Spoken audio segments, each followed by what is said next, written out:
بسم الله الرحمن الرحيم. السلام عليكم ورحمة الله وبركاته.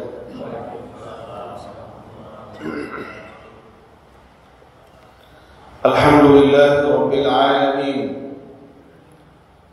والصلاة والسلام على سيد الأنبياء والمرسلين سيدنا ونبينا محمد الأمين وعلى آله وأصحابه أجمعين ومن سار على نهجه واقتفى أثره واستنى بسنته إلى يوم الدين. أما بعد، فقال الله سبحانه وتعالى: يا أيها الذين آمنوا اتقوا الله حق تقاته ولا تموتن إلا وأنتم مسلمون. Puji syukur kepada Allah Subhanahu wa taala yang telah memberikan kepada kita segala galanya. Alangkah berharganya nikmat al-ihsan, al-iman dan al-islam. Sebesar-besar nikmat yaitu Islam, iman, ihsan. Lalu kemudian tidak kalah pentingnya alangkah besarnya nikmat kesehatan, keafiatan dan kesempatan di pagi yang lumayan mendung seperti ini. Ya, cuaca yang lumayan cukup mendukung untuk kita tetap di kamar dan tidur kembali. Namun para pejuang sungguh, kalau di usia sudah mulai senior, Pak, sesuai dengan judul kajian kita, sahabat-sahabat senior. Semoga dengan kita berusaha mendatangi masjid, melangkah ke masjid, kemudian menegakkan ibadah salat berjamaah merupakan fardu ain, dan kemudian kita tahan ngantuk kita menjadi pahala yang besar, menjadi pemberat timbangan nanti di yaumul hisab, di yaumul mizan, dan kelak kita insyaallah bersama memasuki surga Allah Jannatul Firdaus. Amin ya rabbal alamin. Para jamaah sekalian, Bapak Ibu, tentunya kita mengingat begitu besarnya nikmat keamanan, kesehatan.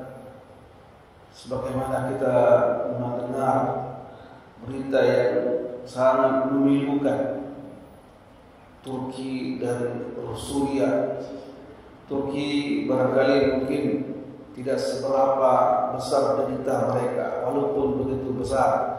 Tapi yang namanya negeri Suriah, 10 tahun yang lalu babak belur peperangan yang terjadi, lalu kemudian ia ditambah dengan musibah gempa yang sangat besar.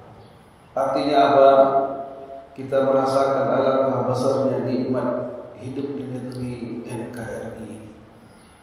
Semoga kita dengan ini semakin tambah rasa syukur kepada Allah.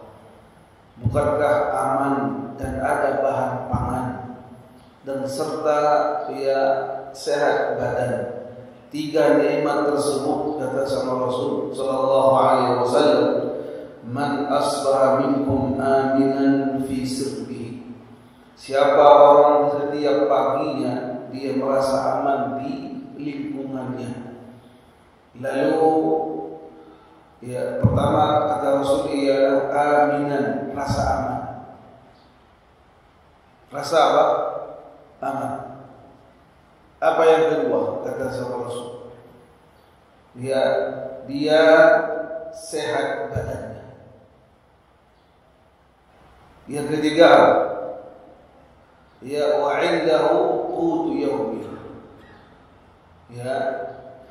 Yang ketiga, ada bahan pangan yang dia makan dan minum pada hari itu.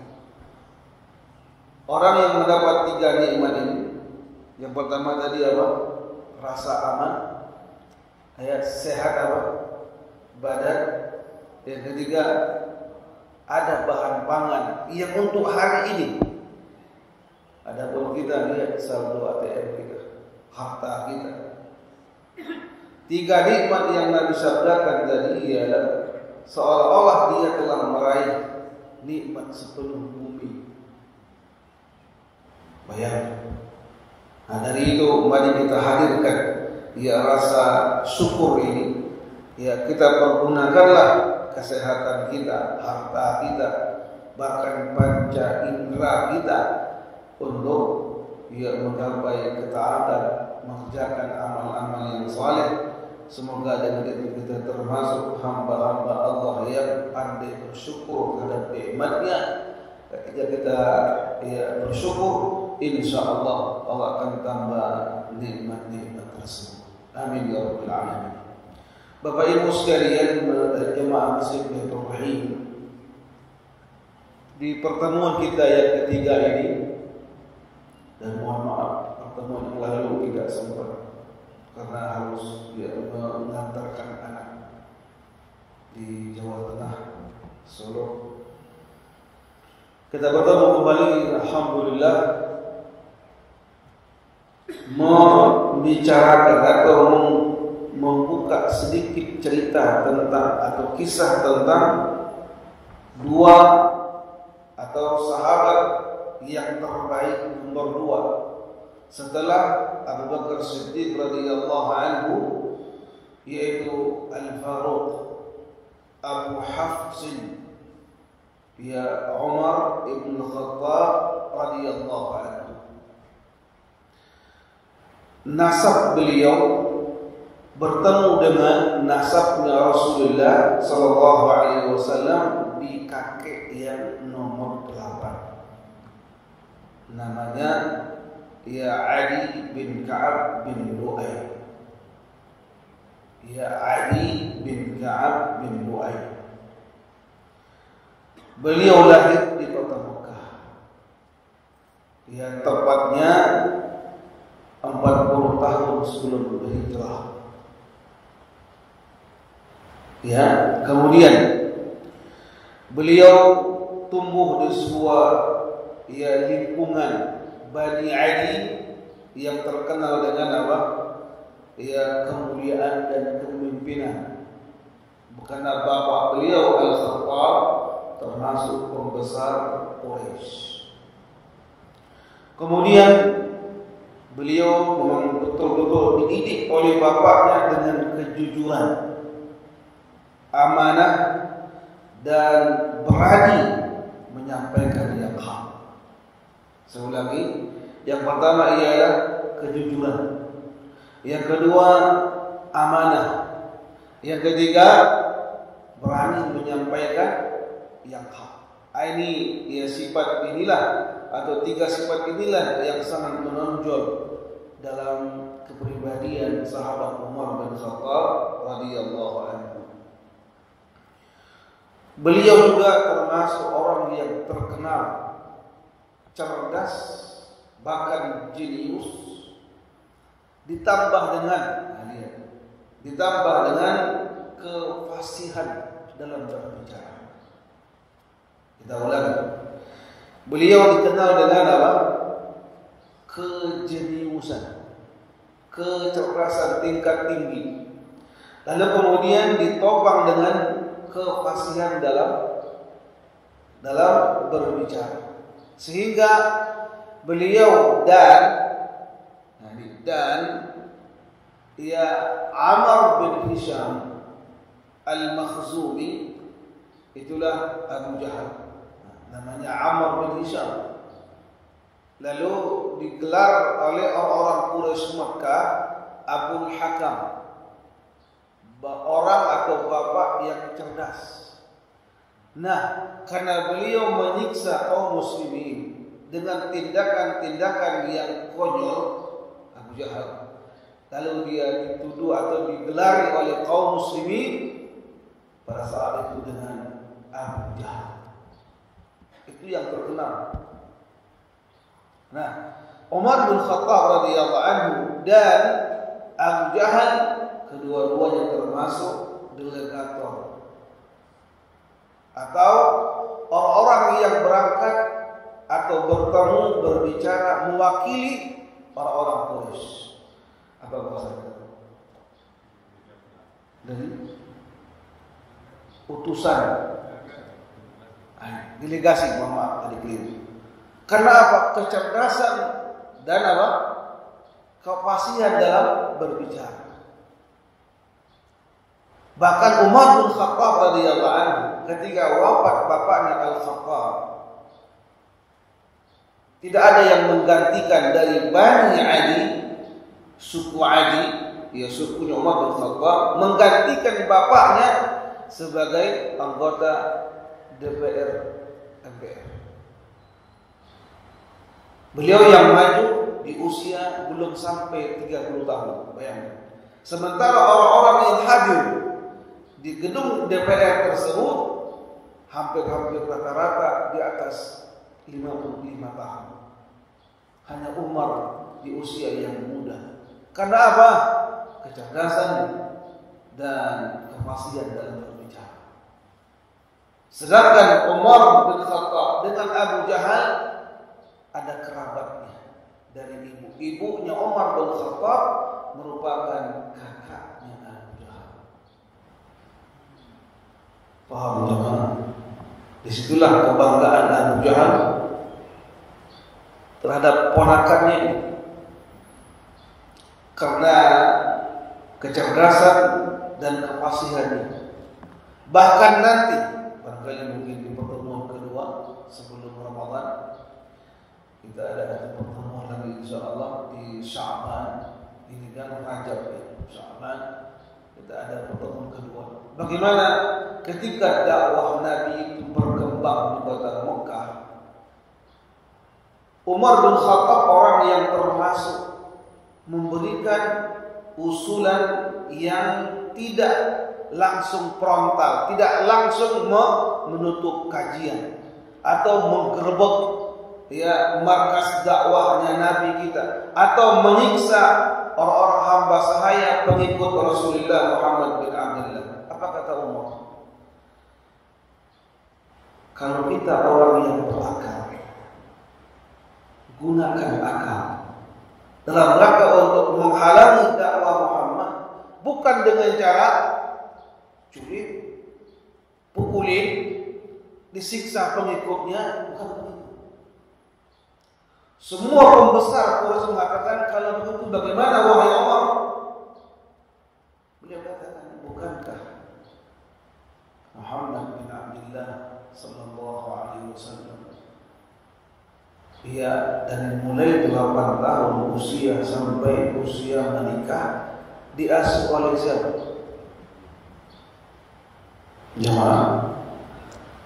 Nabi kita yang mulia sallallahu alaihi wasallam usia 3 bulan di kandungannya wafat bapak Abdullah bin Abdul Muttalib.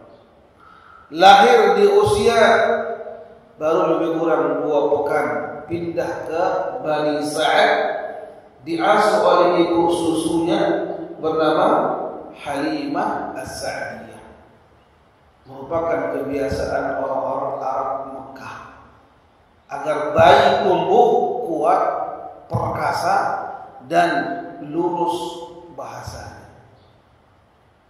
Lalu kemudian di usia 6 tahun meninggal ibu Rasulullah Aminah. Di usia 8 tahun meninggal kakek. Nah, dari usia 8 tahun, 9 tahun sampai usia menikah 25 tahun diasuh oleh siapa? Abu Talib. Beliau inilah yang paling besar perannya dalam membina kepribadian Rasulullah sallallahu alaihi wasallam. Ada 3 hal. Yang pertama ialah Nabi kita di usia 11 atau 10 tahun tinggal di rumah Abu Talib, tidak hanya berpangku tangan, tapi ikut membantu pamannya mencari nafkah dengan cara mengembala kambing. Siapa? Rasulullah sallallahu alaihi wasallam yang kelak akan menjadi manusia yang terbaik di alam semesta. Kecilnya mengembala kambing. Tidak langsung jadi pembesar Nabi Rasul, enggak. Dari kecil Allah sengaja menggembir dengan jauh dari orang tua, diasuh oleh ibu, kakek, paman. Ketika di tangan Abu Thalib, tidak dia diam diri, memangku tangan atau hanya meminta, bekerja. Di usia 17 tahun diajak oleh Abu Thalib untuk berbisnis. Dahulu jemaah, kalau ada orang-orang Quraisy Mekah bisa bertijarah, mengarungi padang pasir, berangkatnya selamat, kembalinya aman, dianggap apa? Bisnismen yang sukses. Karena rawatnya padang pasir, baik itu perampok atau penyamun. Yang kedua ialah binatang buas plus badai padang pasir. Bahkan sampai 2 kali Abu Thalib membawa Nabi kita untuk bertijarah, sehingga di usia beliau pas 24 tahun, Khadijah radhiyallahu anha memandang, melihat dia pribadi Rasulullah cocok untuk dijadikan mitra dagang. Makanya dia diundang ke rumah, dikatakan, wahai Muhammad, silakan pilih barang-barangku, berangkatlah engkau ke negeri Syam, Suriah hari ini. Ketika Khadijah mengutus Rasulullah sebagai tajir pedagang, lalu didampingi oleh budaknya Khadijah bernama Maisarah. Perempuan itu laki dong. Itulah bentuk kecerdasan Khadijah radhiyallahu anha, bagaimana beliau memilih. Sebelum dia pilih, dia seleksi. Dia lihat bagaimana kejujuran, kesuksesan, kepiawaian. Bahkan dia Maisarah bertugas merekam jejak Rasulullah sallallahu alaihi wasallam berangkat dan pulangnya. Ketika pulang dikisahkan oleh Maisarah, bertijarah sangat cakep, bijak, membawa barang-barang dari kota Mekah yang dibutuhkan oleh orang-orang Suriah, Syam, dan pulang. Dan di negeri Syam, Nabi kita membeli barang-barang yang tidak ada di kota Mekah, sangat dibutuhkan oleh orang Mekah, sehingga sangat cerdas. Yang menakjubkan lagi, wahai tuanku Khadijah, beliau itu ketika terik panas matahari, ia tidak disentuh oleh sengatan matahari. Ada awan yang menaunginya. Terbukalah hati Khadijah, langsung mengirim orang untuk melamar Rasulullah. Itu lain nanti kisahnya. Kembali kepada Umar bin Khattab. Ternyata beliau itu ialah ponakan Abu Jahal dari pihak ibunya Umar. Siapa? Ponakan Abu Jahal dari pihak ibunya Umar. Karena ibunya Umar merupakan kakaknya Abu Jahal. Dari itu tidak dinisbahkan kepada Umar bin Khattab al-Makhzumi, tapi Umar bin Khattab al-Adi bin Adi. Baik, Bapak Ibu sekalian, Umar bin Khattab merupakan delegasi ketika ada putusan atau pembicaraan, baik perang atau damai, Umar diutus untuk menjadi utusan bagi orang-orang Quraisy.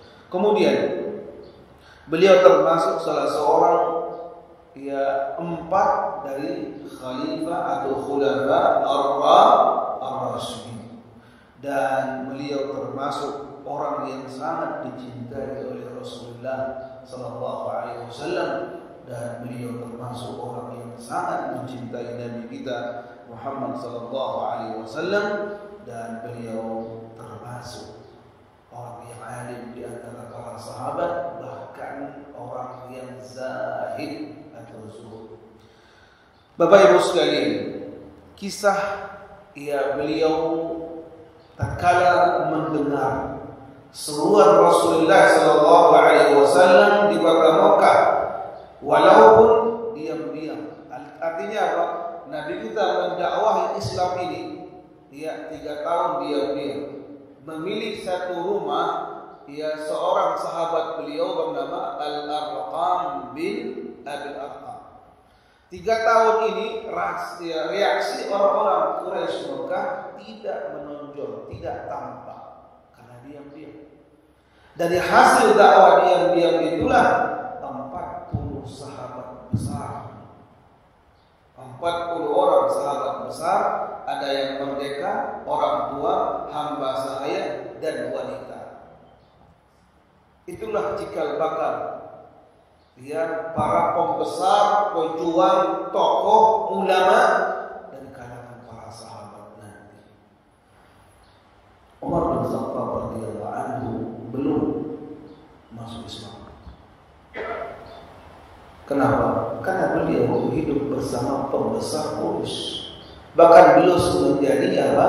Dia anggota DPR, menggantikan bapaknya yang telah meninggal bernama Al-Khattab.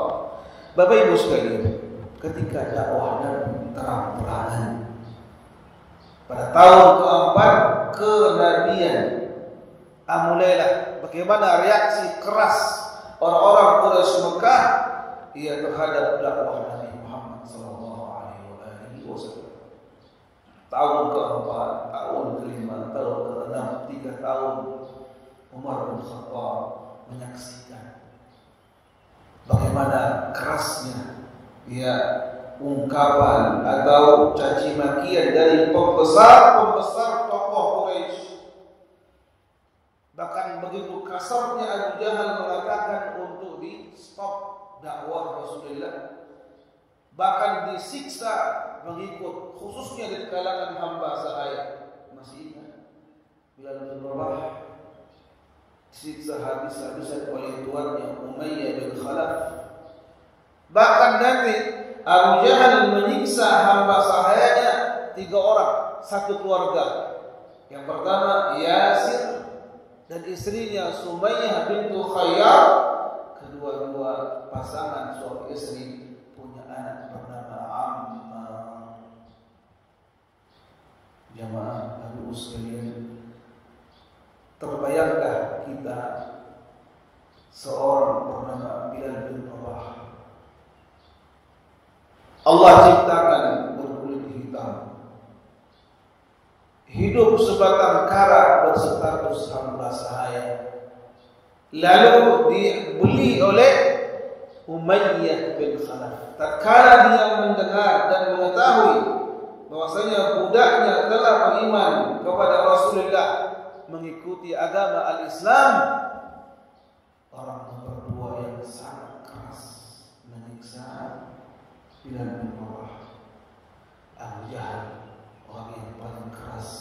Ketika dia tahu 3 orang ini satu keluarga, statusnya hamba sahayanya Abu Jahal, dia ikat di tempat penyiksaan, dijemur dari mulai pagi sampai zuhur, tidak diberikan setetes air, dipecut, dipukul, dihina dengan kata-kata, sampailah pada hari yang Allah tentukan Sumayyah ibunya Ammar radhiyallahu anhuma, keluarlah kata-kata yang membuat marahnya Abu Jahal, dan dia tusuk dari depan tembus ke belakang, meninggal dunia Sumayyah bintu Khayyar radhiyallahu anha, perempuan dari syahid pertama. Bagaimana reaksi Ammar yang melihat di sampingnya ibunya meninggal dunia? Lalu bagaimana reaksi suaminya Sumayyah bernama Yasir? Hanya bertahan 3 hari, Bapak Ibu sekalian. Hari keempat dia sudah lemas, tidak kuat lagi, meninggal di pangkuan Ammar bin Yasir. Lalu Ammar tinggallah sebatang kara. Inilah dahulu mereka orang pilihan Allah Subhanahu wa taala, beriman kepada Allah, beriman mengikuti petunjuk Rasulullah sallallahu alaihi wasallam walaupun disiksa. Bapak Ibu sekalian, bisa kita ambil satu ajaran sangat penting bahwasanya ketika seseorang betul-betul beriman, dia akan diuji oleh Allah. Saya ulangi, seseorang yang telah betul-betul beriman, dia pasti diuji oleh Allah. Namun bentuk ujian itulah yang berbeda-beda. Ujian Ammar, ujian bapaknya Yasir, ibunya Sumayyah, ujiannya Bilal bin Rabah, ujiannya Khabbab ibn al-Arat, ujiannya Suhaib bin Sinan ar-Rumi, dan yang lain-lainnya. Bahkan ujiannya Abdullah bin Mas'ud yang statusnya hamba sahaya, yang hanya menjadi pengembala kambing. Bapak Ibu sekalian, yang semoga Allah rahmati kita semuanya. Lalu apa reaksi Umar ketika di tahun ke-6 pengikut Rasulullah semakin bertambah, walaupun disiksa tidak bergeming, tidak pernah meninggalkan agama Islam,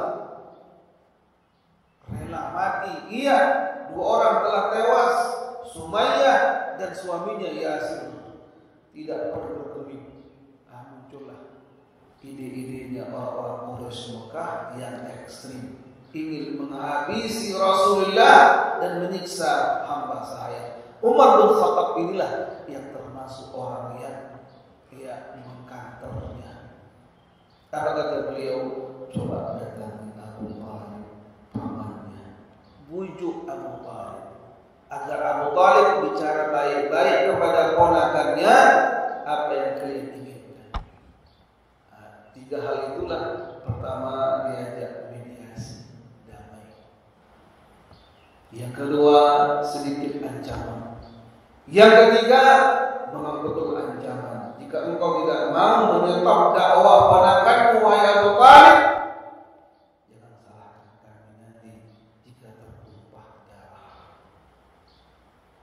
Itulah dia Abu Thalib mengambil Rasulullah, mengatakan, wahai Muhammad, wahai anak saudaraku, ini kaummu datang agar aku menyetop dakwah. Keluarlah pernyataan beliau. Ya, walaupun hadisnya oleh para ulama menilai tidak ada yang sahih, tapi ungkapan itu tertuang dalam kitab-kitab sejarah bahwasanya, wahai pamanku, seandainya mereka meletakkan matahari di sebelah kananku, bulan di sebelah kiriku, tidak pernah aku tinggalkan dakwah ini atau aku meninggal dunia. Pernyataan yang tegas itulah ditimpali oleh Abu Thalib, wahai anak saudaraku, teruskan dakwahmu, engkau di atas kebenaran. Sehingga Nabi terus berdakwah. Lalu masuklah tahun ke-6, itulah Umar bin Khattab, dia merasa salah seorang pembesar Quraisy dari Bani Hashim, pamannya Rasulullah sallallahu alaihi wasallam, pendekar padang pasir, bahkan dijuluki dengan singa padang pasir, masuk Islam. Siapa? Jemaah, siapa? Paman Rasulullah, Hamzah. Kisah ringkasnya ialah ketika Hamzah dia punya kebiasaan berburu, dan uniknya berburunya sendirian. Saya ulangi, berburunya sendirian. Ya, padang pasir, binatang buas, atau ada orang yang ingin nanti mau melukai dia, padang pasir itu hal yang biasa. Tapi uniknya beliau berburu sendirian. Sehingga ada kisah ketika beliau mendapatkan buruannya, dia bakar. Tahu bakar? Barangkali mungkin burung elang ya, atau apa. Ya. Ketika dia menunggu matang, Ada 5 orang yang ingin mengeroyokinya, meminta hasil buruannya. Apa kata beliau? Kalau kalian berani turun. Turun mereka 5 orang dari kudanya. Dia buka, ambil pedang. Apa kata beliau? Kalian tahu siapa saya? Ikhwan, 5 orang, dia sendirian. Ketika dia cabut pedangnya, hanya dikatakan, wahai kalian yang 5 orang, tahu siapa saya? Enggak. Hamzah bin Amr bin Muttalib langsung kabur. Gimana?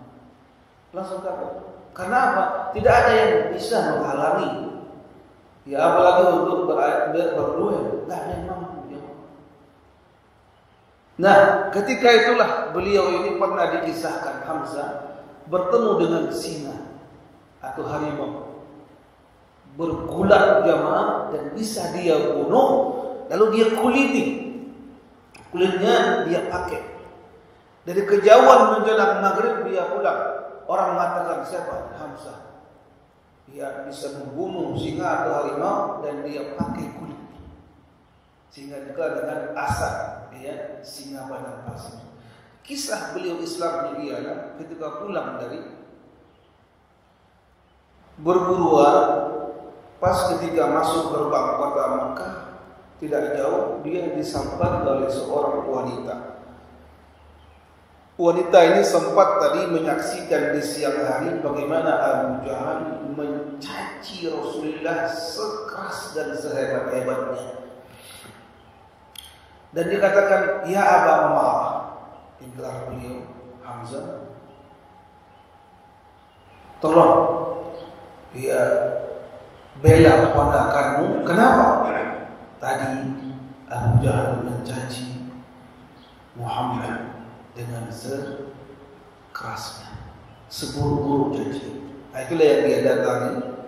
Dia dekat Darul Nadwa, gedung DPR tadi, berkumpullah para pengusaha Quraisy, turun dari kudanya dan ambil busur, langsung dia pukul bagian wajah dia, kemudian kening ini ya, jidat ini berdarah, jatuh. Sehingga Umar bin Khattab, Khalid bin Walid, orang-orang Bani Makhzum bangun untuk membalas dendam, tapi dilarang oleh Abu Jahal. Jangan, karena saya telah mencaci ponakannya. Keluarlah kata-kata Hamzah, ya apakah engkau berani menyentuh ya atau mencerca Muhammad wa ana ala dinihi, saya telah berada di agama. Pulang dia di waktu malam, dia mendengar kata-kata, saya berada ikut agama Muhammad. Bingung dia, semalam suntuk nggak tidur, pagi-paginya dia datang ke rumah Rasulullah Sallallahu Alaihi Wasallam dan bersyahadat. 1 bulan setengah setelah Islamnya Hamzah, itulah Umar bin Khattab masuk Islam di tahun ke-6 kenabian. Kisahnya ada 3 versi, 2 yang terkenal tidak benar sanadnya, tapi yang terkenal ialah ketika Umar bin Khattab berpikir panjang, cara yang dibawa ya ke cara yang ditempuh pembesar Quraisy, bahkan pembesar Quraisy melobi Abu Thalib, tidak ada hasil sama sekali. Dakwah Muhammad terus berkembang, pengikutnya semakin bertambah, disiksa tidak membuat mereka goyah. Berpikirlah Umar bin Khattab, ide yang nakal jemaah. Dia asal pedang, nggak ada yang tahu. Ambil sarungnya, dia bawa keluar rumah, terus ketemulah dengan salah seorang dia pembesar Quraisy yang bernama Nu'aim bin Abdullah. Dia kalau nggak salah ya, dia seorang ini mengatakan, ila ayy, wahai Umar, dia kenapa engkau bawa pedang? Mau perang? Dia mau ke mana? Kata beliau, sudah capek kita menghadapi Muhammad ini. Ya, segala macam cara melobi dengan baik, mendatangi rumah Abu Talib, membujuk Abu Talib, tidak berhenti dakwah Muhammad. Terus mendingan saya bunuh Muhammad. Ya Pak, mendingan saya bunuh Muhammad. Dia mati, lalu nanti Bani Hashim akan membunuh saya juga, habis dah. Itulah ide nakal Umar bin Khattab radhiyallahu anhu. Tapi apa kata beliau ketika Nu'aim bin Abdullah mengatakan, wahai Umar, apakah kau tidak tahu adik kandung Fatimah bintu Khattab dan suaminya Sa'id bin Zaid masuk Islam? Adik saya, iya. Keluarga Al-Khattab, iya. Bahkan adik iparmu masuk Islam. Tadi dia mau ke kanan ke rumah Rasulullah, ke kiri dia. Itulah dia ketuk pintu jemaah dengan keras. Dibuka dari celah siapa? Umar. Langsung berhamburan. Karena apa? Tumben dengan keras bawa pedang. Ketika itulah suaminya langsung ke belakang jemaah. Takut. Dibuka oleh adiknya Fatimah. Sebelum Umar masuk, dia mendengar ada tiga penghuni rumah itu baca Quran surah Taha. Itulah dibaca oleh guru atau seorang sahabat bernama Khabbab bin Al-Arab.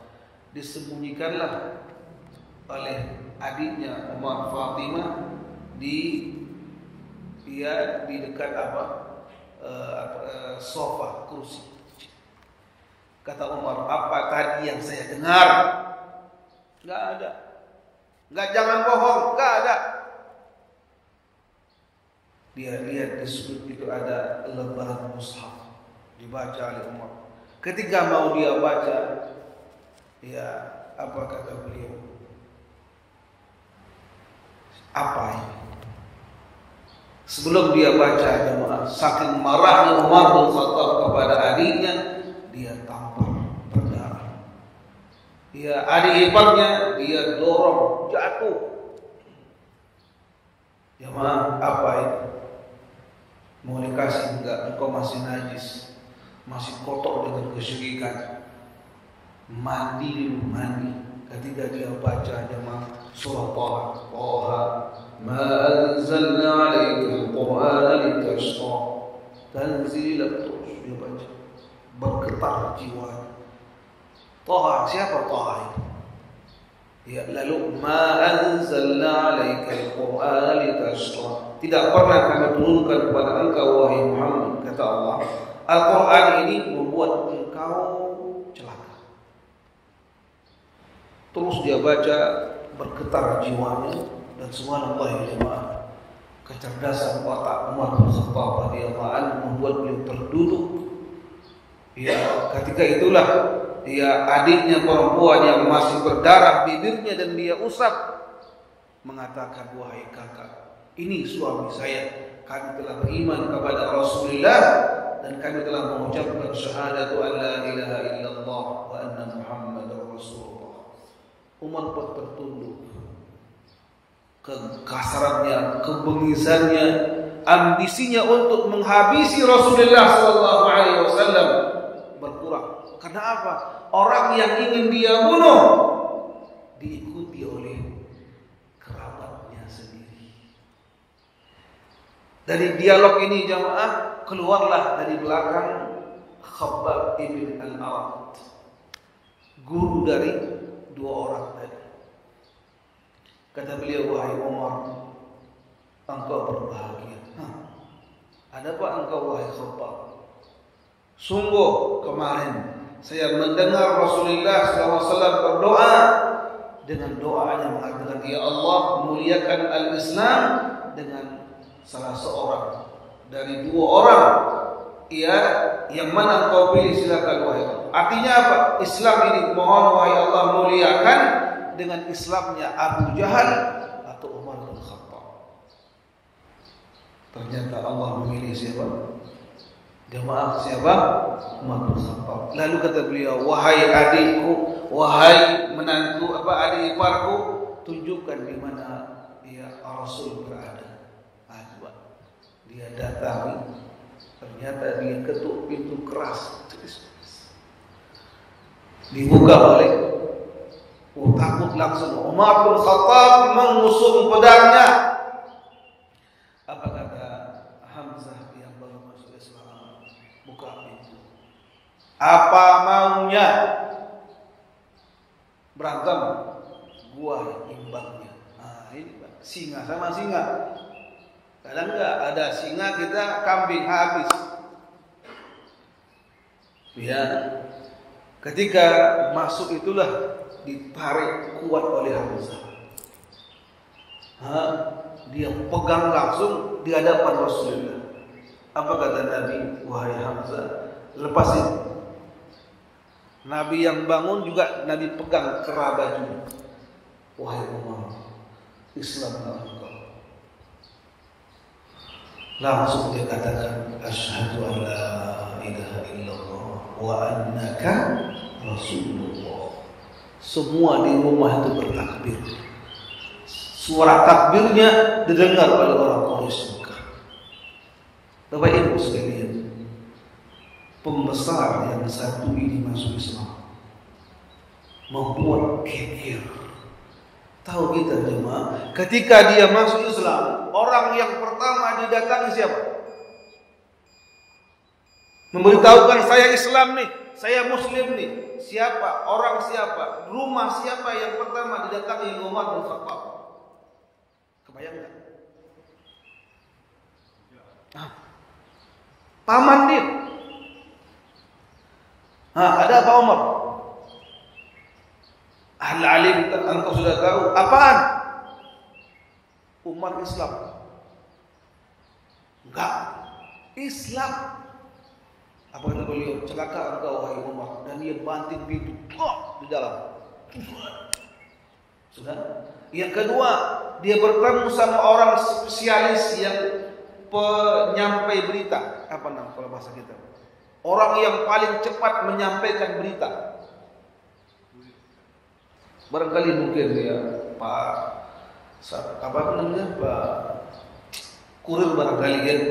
Wahai si kurir, sampaikan kepada semua pembesar dan penduduk Mekah, katakan Umar masuk Islam. Itu Pak, ketika dia berkumpul itulah dia di depan Ka'bah dikeroyok oleh 40 orang. Dia sendirian. Nggak kuat dia, pingsan. Nah, ketika dia itu mau pingsan, ada orang mengatakan, wahai fulan, kenapa kalian pukul? Dari Bani Adi. Apa kalian nggak takut dia kerabatnya Umar membalas? Tapi dia katakan jangan, pingsan lagi. Nah, hari yang ketiganya beliau panggil kerabatnya. Ayo masuk Islam. Masuk Islam. Umar bin Khattab yang kedua. Siapa wahai orang-orang Quraisy dahulu yang pernah saya pukul, saya siksa? Ini begitu hati orang beriman ya ikhwan. Ya, dosa saya pukul kalian, saya caci kalian, apalagi yang pernah masuk Islam. Jemaah, apa yang terjadi? Maju ke depan, ini tongkat saya, pukul Umar sekarang. Atau orang yang maju mau pukul, tapi saya maafkan dosa wahai Umar. Umar menangis, ya Allah, jangan kami balas aku nanti di yaumul qiyamah, di yaumul hisab. Bahkan kisah beliau ini jemaah sebelum masuk Islam, salah seorang hamba sahaya, tadi siapa namanya? Yang penggembala kambing. Siapa namanya? Abdullah bin Mas'ud. Kisah ini disaksikan oleh Umar tatkala dia masih bawa kambingnya melewati lorong-lorong kota Mekah, bertemu dengan Abu Jahal. Inilah saatnya Abu Jahal menyiksa, mencaci, menyiksa. Kata dia, wahai muala kambing, saya dengar engkau sudah mengikuti agama Muhammad. Iya. Apa kata Abu Jahal? Muala kambing, apa yang kau inginkan dari Muhammad? Ingin makan pulus sama kuah. Nah, itu bahasa kita. Itu dicaci, akhirnya dia pukul, ya hampir mau diinjak oleh Abu Jahal. Umar dari jauh melihat dan geleng kepala. Segininya Abu Jahal menyiksa orang-orang yang lemah. Dari itulah dia mendekati ya Ibnu Mas'ud yang masih ia terjerembab, dengan lembut dia pegang bahu bagian kanannya. Dia bangunkan. Ketika dia toleh, siapa? Ibnu Mas'ud. Ternyata Umar keras dalam permusuhan, tapi ada hati beliau tidak menerima atas perbuatan pamannya ini. Itulah bicaralah apa Ibnu Mas'ud, wahai Umar, semoga doa Rasulullah Allah kabulkan untukmu. Apa kata beliau? Apakah Muhammad menyebut namaku? Iya. Apa? Semoga Allah memuliakan Islam dengan masuk Islamnya Abu Jahal atau Umar. Aku berharap engkau yang Allah pilih. Nah itu jawab.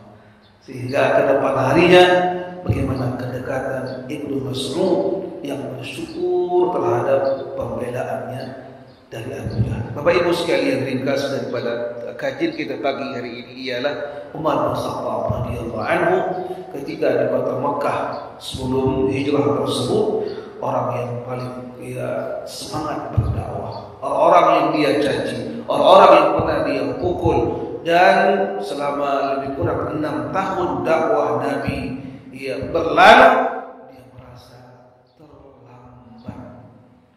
Rasa terlambat itulah, atau dengan kata lain keterlambatan itulah yang beliau bayar dengan cara mengajak semua kaum dari Bani Ali agar masuk Islam.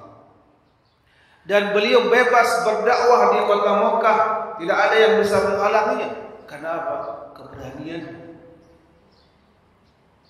Sudah, dan ditambah beliau dia orang-orang yang betul-betul dia alim, tegas, berani, sampai endingnya nanti bagaimana peristiwa hijrahnya beliau dengan terang-terangan. Dia bawa lebih kurang 30 kerabatnya. Dia habis tawaf, salat 2 rakaat, beliau katakan, wahai pembesar Quraisy, besok Umar mau hijrah. Silakan yang ingin ibunya menangis, lalu anaknya yatim, bininya janda. Sudah, temui Umar di ujung gang ini kalau berada. Enggak ada berani juga. Keberanian, ketegasan, kecerdasan, bahkan kefasihan itulah yang beliau gunakan untuk menyusul teman-temannya yang sudah masuk Islam. Di kota Mekah begitu gesitnya, tangkasnya, dan begitu cepatnya mengejar sahabat-sahabat yang dahulu masuk Islam. Nanti di kota Madinah menjadi ajang dia berlomba dengan teman-teman yang senior. Semuanya mampu dia kalahkan kecuali satu orang. Siapa? Dia akui, dan beliau terus mengikuti, ingin mengalahkan apa amalnya Abu Bakar, tapi tidak bisa. Kenapa? Memang yang satu ini beda dari yang lain. Lihat sahabat Utsman bin Affan, sahabat Abdurrahman bin Auf, Talha bin Ubaidillah, Sa'ad bin Abi Waqqas, bahkan Abu Ubaidah yang dibanggakan oleh Umar bin Khattab radhiyallahu anhu. 6 tahun telah itu dia kejar dengan ketangkasannya, keberaniannya, kedekatannya dengan sama Rasul, dan banyak orang-orang yang dia dakwahkan masuk Islam. Bahkan jemaah, lihat satu kisah yang menarik ialah bagaimana Umar bin Khattab radhiyallahu anhu mengatakan, wahai Rasulullah, bukankah kita di atas kebenaran? Iya. Wahai Rasulullah, kenapa harus diam-diam berdakwah? Terang-terangan itulah termasuk idenya Umar bin Khattab. Bapak Ibu sekalian, akhir dari pertemuan pertama kita ini adalah nanti kita akan kisahkan bagaimana beliau selama hidup dengan Rasul 10 tahun di kota Madinah. Bagaimana peran beliau, bagaimana keberanian beliau, ketegasan beliau, bahkan bagaimana ada tiga peristiwa yang Umar bin Khattab radhiyallahu anhu meminta kepada sang Rasul, Allah pun menurunkan ayat Al-Quran sesuai dengan permintaan Umar bin Khattab radhiyallahu anhu. Ini kalau bukan kecerdasan, kejeniusan dan ketakwaan, mustahil akan terjadi. Dan jemaah, yakinlah apa yang Nabi sabdakan dalam sabdanya, seandainya, ini kata Rasul, seandainya jika ada Nabi setelahku, jemaah, jika ada Nabi setelahku, itulah orang yang Umar bin Khattab. Segitunya, jemaah. Karena apa? Ia begitu besar pengaruhnya. Bahkan nanti ketika di kota Madinah, bahkan ketika beliau menikahkan putrinya Hafsah kepada sang Rasul, semakin dekatlah sebagaimana Abu Bakar menikahkan Aisyah, berarti apa? Menantunya. Rasul memiliki 4 orang khulafaur rasyidin, 2 mertua, 2 menantu. Mertua Abu Bakar dan Umar, menantu Utsman dan Ali bin Abi Thalib. Allah telah men-setting itu, jemaah. Sehingga kedekatan 4 orang sahabat tersebut tidak mungkin lagi dilakukan. Dan kesetiaannya, perjuangannya, pembelaannya, kecintaannya tiada bandingnya. Dan itulah Nabi bersabda, dia mengatakan, alaikum bisunnati wa sunnati al-khulafaur rasyidin. Wajib bagi kalian wahai sahabatku dan orang-orang muslimin mengikuti sunnahku dan mengikuti sunnah sahabat 4 orang yang disebut dengan al-khulafaur rasyidin. Bapak Ibu sekalian, semoga ada manfaatnya dari apa yang kita pelajari di pagi yang berbahagia ini, walaupun krimis tipis, dan semoga Allah Subhanahu wa taala menjadikan kita orang-orang yang mendapatkan ilmu manfaat. Dari kisah yang kita paparkan tadi, ketegasan, keberanian, keseriusan, bahkan kejeniusan serta kepasihan dalam berbicara. Hal-hal itulah yang dipergunakan oleh Umar bin Khattab radhiyallahu anhu untuk menegakkan al-Islam, untuk meninggikan kalimat la ilaha illallah, serta jangan lupa serta mengejar ketinggalan 6 tahun telat baru masuk Islam, mengejar teman-teman yang lebih senior, teman-teman yang dahulu masuk Islam, dengan izin Allah dia bisa dia kejar, kecuali 1 orang kakak senior, yaitu bernama Abu Bakar Siddiq radhiyallahu anhu. Baik, mohon maaf jika ada kalimat yang tidak baik, kata-kata yang tidak cocok, saya mohon dimaafkan. Dan jika ada kalimat yang baik, kata-kata yang cocok, dia ambil dan diamalkan serta puji Allah SWT. Pak, insya Allah pertemuan kita yang kedua nanti, sebelum Ramadan, ada di Sya'ban, insya Allah kita akan menceritakan tentang peran Umar bin Khattab di kota Madinah dan bagaimana nanti ketika beliau menjadi khalifah pengganti dari Abu Bakar Siddiq radhiyallahu anhu selama 10 tahun 4 bulan masa jabatan khilafahnya, tepatlah 2 periode. Berapa? 2 periode. Sangat menakjubkan, jemaah. Sangat amat menakjubkan. Jadi kalau kita belum kenal seseorang, belum tahu bagaimana orang yang kita nilai ini, pelajari sejarah. Dan sejarah 4 orang khulafaur rasyidin, saya kira benar insyaallah wajib kita pelajari. Karena apa? Nabi suruh untuk mengikuti sunnahnya, dan dia sunnahnya 4 orang khulafaur rasyidin. Baik, semoga ada manfaatnya. Ada pertanyaan? Tidak ada ya? Tidak ada. Kita boleh kosong. Kita sarapan ya. Baik, semoga ada manfaatnya bagi Ibu sekalian. Persiapan kita untuk Ramadan tentunya ya ada tarhib Ramadan ya.